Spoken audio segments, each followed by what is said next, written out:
Assalamu alaikum, ahlan wa sahlan. Bienvenue à notre émission spéciale Ramadan que nous allons diffuser tous les jours, Inch'Allah, durant ce mois béni sur notre chaîne Boussole. Ne ratez pas, ne loupez pas ces épisodes remplis de sagesse, de versets, de rappels, de hadiths, de jawshan, de poèmes et d'invocations, Inch'Allah. Je me rappelle, il y a 2 mois, au commencement du mois de Rajab, nous avons supplié notre Créateur en disant « Allahumma barik lana fi Rajab wa Shabana wa ballighna Ramadan » Oh Allah, accorde-nous ta bénédiction durant le mois de Rajab ainsi que le mois de Shaban et permets-nous d'atteindre le mois de Ramadan. Alhamdulillah, il est enfin arrivé, cet invité précieux que nous attendions avec impatience. Ce mois béni, ce mois d'adoration profonde qu'Allah nous a offert. C'est à nous maintenant de l'accueillir comme il se doit, Inch'Allah. Alors aujourd'hui, nous allons commencer avec la plus noble des paroles qui est le Coran. Bismillah. أعوذ بالله من الشيطان الرجيم بسم الله الرحمن الرحيم وأنه لما قام عبد الله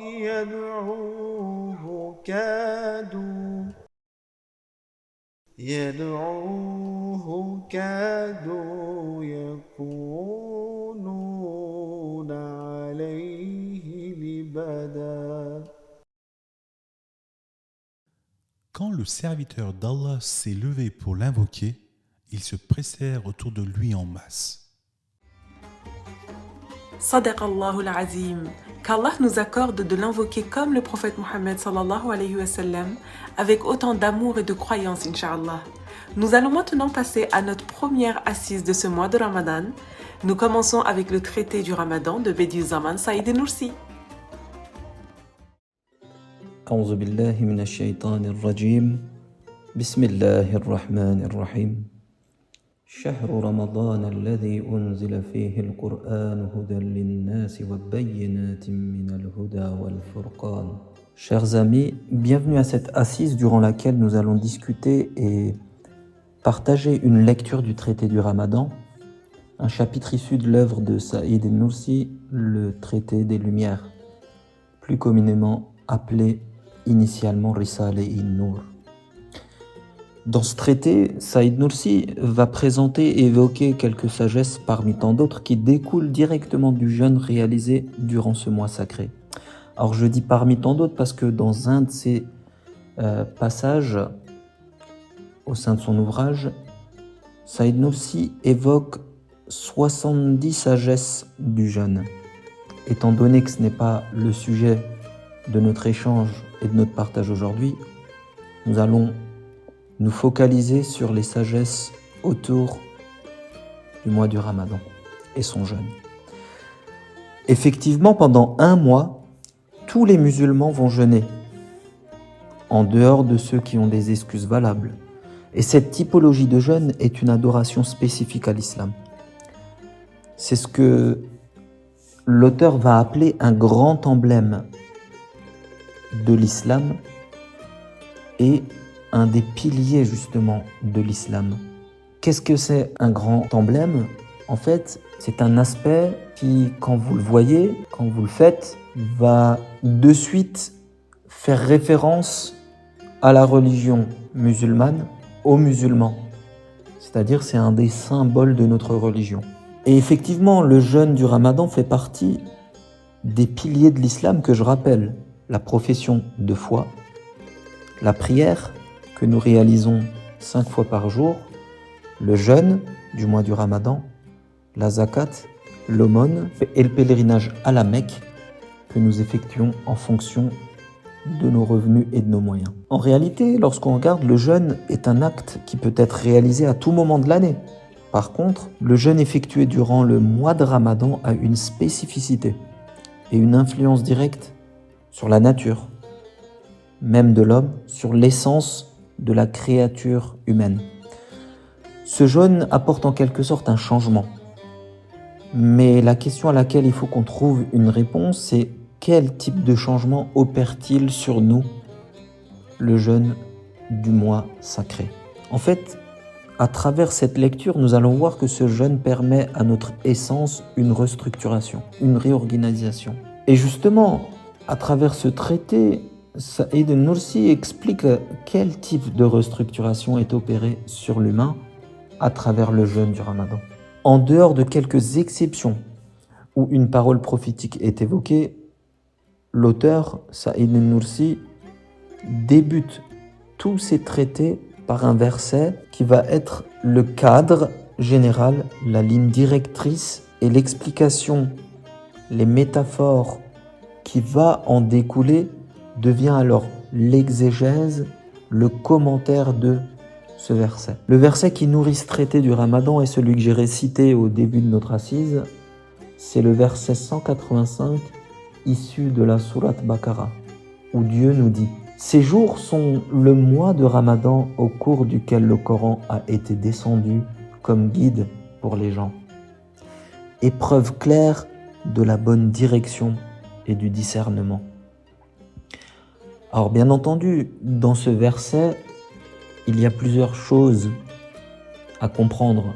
C'est d'ailleurs l'objectif de notre lecture du traité du Ramadan, mais rien que à travers cette première lecture de ce verset et le fait de savoir que le Coran a été descendu durant ce mois-ci nous montre à quel point auprès de Dieu ce mois est sacré et l'acte que nous réalisons, c'est-à-dire de jeûner, le jeûne durant 30 jours ou plutôt durant tout le mois du Ramadan, est d'une importance cruciale.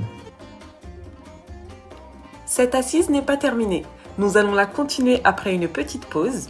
Écoutons maintenant les paroles de Rumi. Vous êtes né avec un potentiel. Vous êtes né pour la bonté et la confiance. Vous êtes né avec des idéaux et des rêves. Vous êtes né pour accomplir de grandes choses.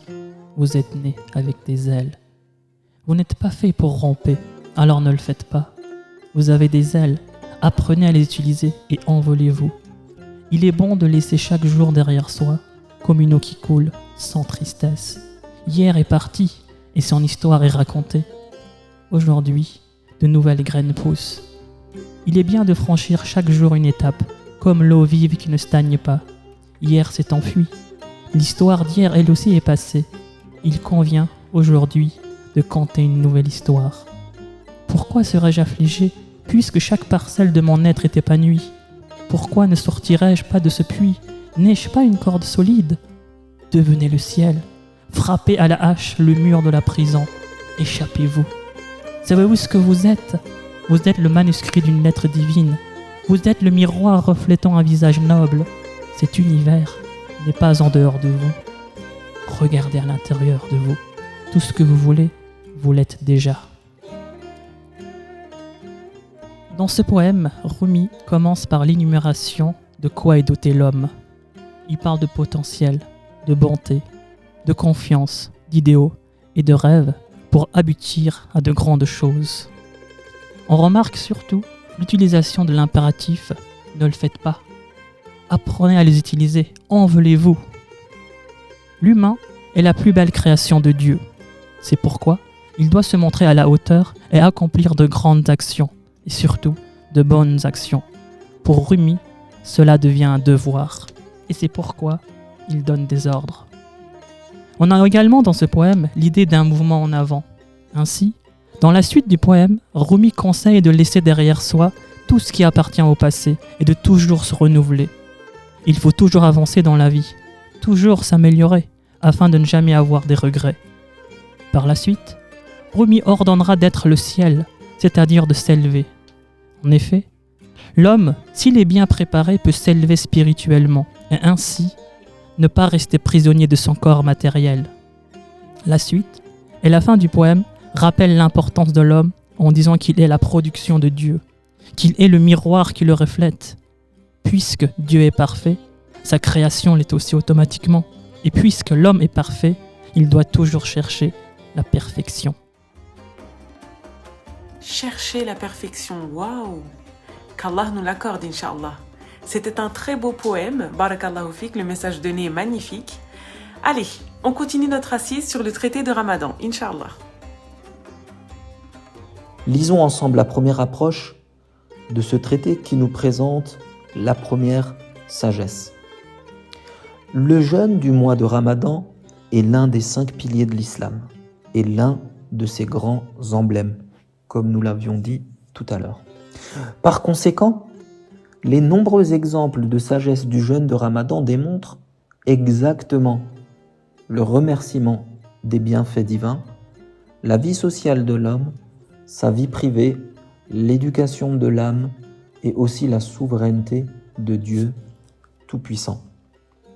Donc à travers ce verset, Saïd Nursi va nous donner des exemples de sagesse du jeûne du Ramadan qui va démontrer comment le jeûne effectué ce mois-ci nous influence sur les aspects de notre vie, sur notre manière de remercier Dieu pour les bienfaits divins, son impact sur notre vie sociale et privée, mais aussi sur l'éducation de notre âme, de notre nefs, de notre ego intérieur, et sur la reconnaissance de la souveraineté de Dieu Tout-Puissant. Regardez le qualificatif utilisé, la souveraineté de Dieu Tout-Puissant. Cette notion de souveraineté est très importante.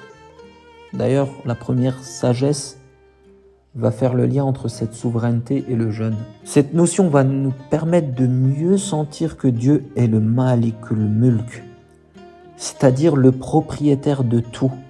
C'est lui qui détient tout, c'est lui qui maîtrise tout, qui peut répondre à tout. C'est lui le maître de toutes les créatures et tout cela augmente notre désir de nous tourner vers lui pour faire nos invocations, car seul lui peut y répondre. Donc le jeûne, en quelque sorte, va nous permettre de retrouver le sentier de Dieu, de nous tourner uniquement à Dieu, de nous permettre de comprendre que seul lui peut répondre aux nombreux besoins que nous avons, car nous ne maîtrisons rien. Tout ce que nous utilisons, nous ne le possédons pas. Ce sont simplement des choses qui sont mises à disposition de la part de Dieu pour notre utilisation. Continuons la lecture de cette première sagesse. Un des nombreux exemples de sagesse du point de vue de la souveraineté de Dieu Tout-Puissant est le suivant. Dieu Tout-Puissant a créé la terre sous la forme d'une table remplie de générosité et a arrangé sur cette table chaque sorte de générosité sous une certaine forme. Alors, qu'est-ce que nous dit Saïd Nursi à travers cet exemple? Il y a tellement de bienfaits se rapportant à l'ensemble et au général des créatures, une table avec d'innombrables bénédictions mises à disposition par Dieu pour nous. En quelque sorte, notre terre, la terre que nous occupons, est une table de bénédictions. Et ces bénédictions nous sont soumises sous différentes formes. Nous allons goûter à certaines, nous allons en observer d'autres, nous allons en sentir d'autres, en toucher. En fait, nous allons mettre à contribution tous nos sens qui vont profiter de ces bienfaits. Et les sens que nous utilisons, justement, ces capteurs que nous utilisons, sont aussi mis à disposition par Dieu pour nous, pour que nous puissions justement reconnaître toutes ces bénédictions. Donc en fait, on dépend à 100% de ce qu'il nous donne et de ce qu'il nous met à disposition. Par exemple, prenez un exemple tout simple. L'oxygène que nous respirons à tout instant est une forme de bienfait, on est d'accord. Cette table, imaginez, où Dieu nous propose cet oxygène est toujours dressée. Dieu ne nous l'enlève pas, il ne la débarrasse pas. Alors, en réalité, il suffit justement qu'il débarrasse cette table, unique table, où il nous propose de l'oxygène pour que nous arrêtons de respirer tout simplement. Nous sommes aussi et autant dépendants à Dieu. Mais il y a aussi la table spirituelle, bien entendu, qui est une nourriture pour l'âme, parce que nous sommes composés de chair et d'une âme. Il faut bien la nourrir. Parmi elles, l'invocation, la prière, la lecture coranique. C'est des terrains où Dieu nous incite justement à développer nos sens spirituels pour justement nourrir l'âme qui va être notre aspect éternel dans l'au-delà. En fait, l'univers est créé pour l'homme comme une grande table. Il va se servir pour répondre à tous ses besoins. Effectivement, nous avons des besoins et Dieu nous met ces tables à disposition, mais est-ce que nous sommes reconnaissants? Subhanallah, paix du Zaman Saïd Nursi nous illumine avec son traité. Demain, nous continuerons et finirons la première sagesse, Inch'Allah. Hâte d'être demain pour écouter la suite. Maintenant, nous allons écouter un hadith, une belle parole du prophète Mohammed sallallahu alayhi wa sallam, et nous allons essayer de la comprendre ensemble.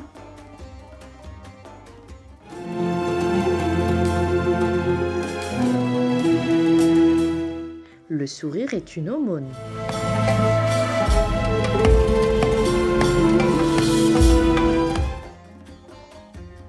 L'aumône est un don généreux et méritoire dont le croyant est libre d'effectuer. L'aumône permet d'accéder à la meilleure des récompenses, la satisfaction d'Allah subhanahu wa ta'ala. Elle permet aussi de perfectionner notre morale. Mais en quoi le sourire peut être une aumône? Le sourire a tellement de bienfaits. Tout d'abord, le sourire rend heureux. Selon une étude publiée en avril 2019 aux États-Unis, le cerveau comprend que vous êtes heureux dès que vous enclenchez un sourire. Et il libère alors des endorphines. C'est les hormones du plaisir. Vous ressentez donc un sentiment de bien-être immédiat. Il soulage aussi le stress, puisque le fait de sourire agit sur le cortisol. C'est une hormone liée au stress. Et il a une action bénéfique sur la fréquence cardiaque. Il permet de réduire la tension artérielle en cas de stress. Alors face à une personne qui vous stresse, pensez à sourire. En souriant, les endorphines produites par notre cerveau nous donnent également plus d'énergie. Plus on a de l'énergie, plus on est actif. Sourire envoie un message positif à notre cerveau. Lorsque vous êtes en colère, forcez-vous à sourire pendant quelques minutes. Ça peut atténuer votre envie de tout casser. Le sourire est contagieux et ça fait plaisir à voir. En souriant, vous montrez que vous êtes une personne chaleureuse, amicale et ouverte. Selon une étude publiée en 2002, cette fois-ci en Suède, les émotions de base seraient contagieuses.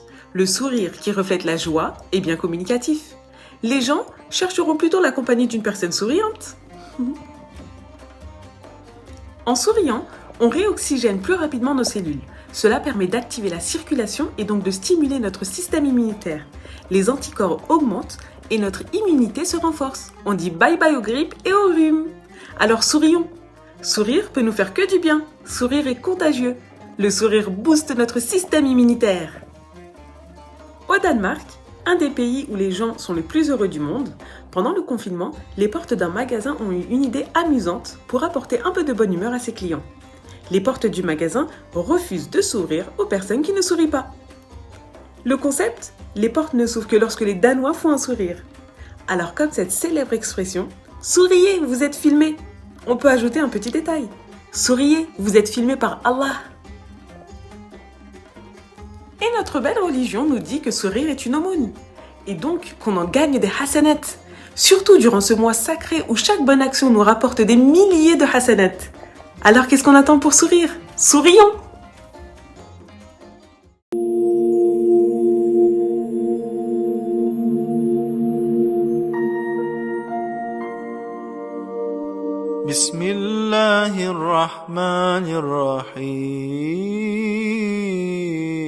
Bismillahirrahmanirrahim.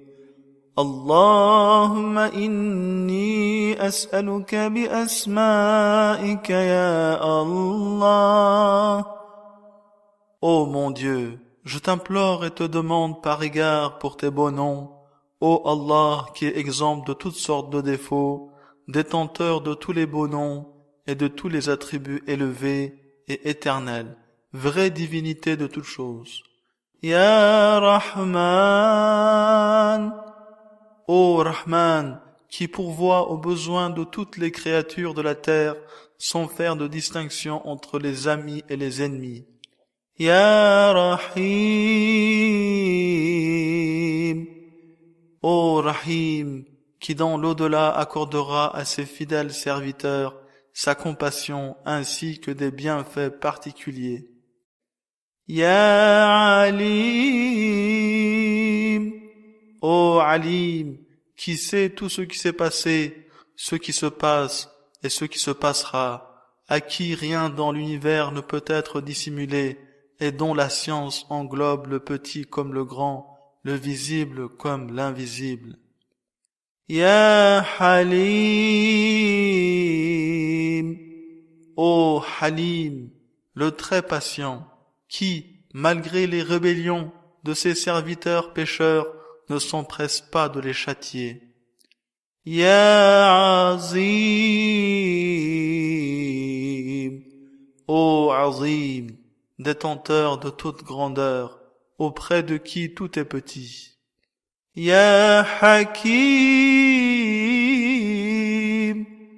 ô Hakim, détenteur de toute sagesse qui ne fait rien en vain.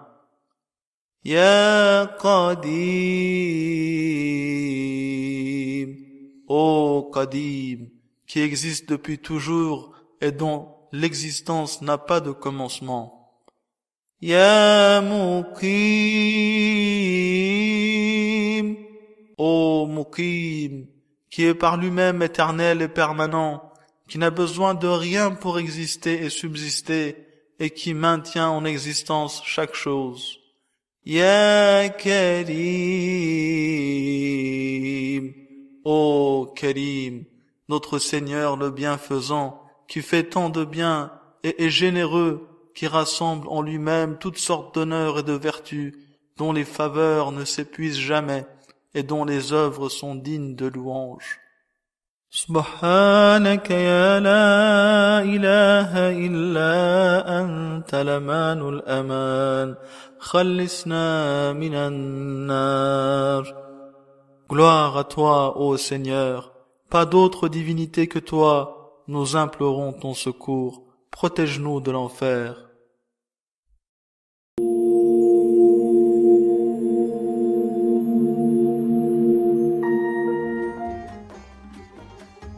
Ô notre Dieu, ô notre Seigneur, sauve-nous, protège-nous et délivre-nous du châtiment de l'enfer. Ô notre Seigneur dont le pardon est très grand, qui protège et sauve du châtiment, par ta grâce et ta toute bienveillance, donne-nous la santé et la sécurité. Pardonne-nous, mets-nous avec les gens de bien dans ton paradis pur.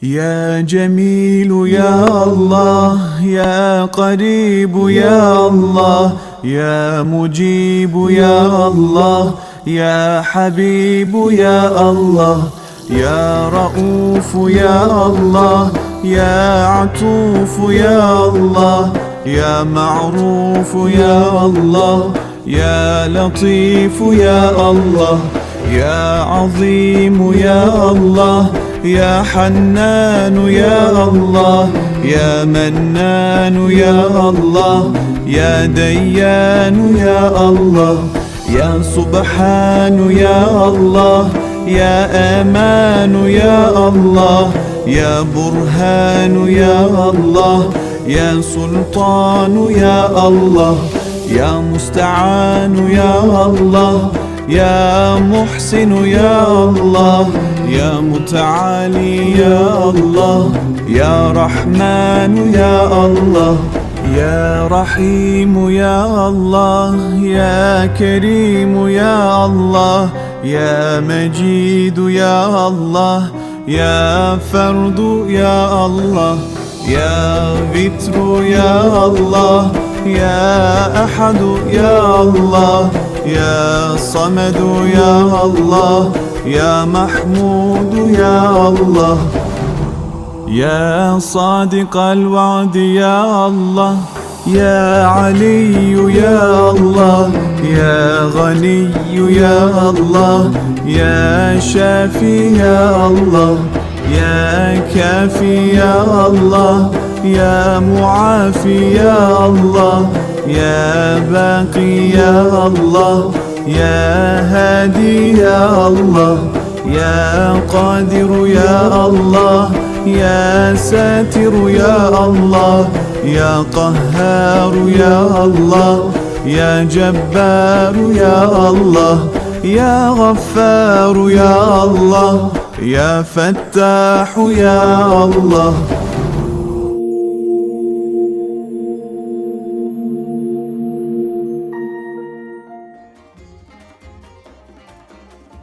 nous avons fini pour aujourd'hui. Je vous souhaite de profiter de chaque instant, de chaque seconde de ce mois béni, Inch'Allah. Je vous souhaite dès maintenant un bon ftour et à demain.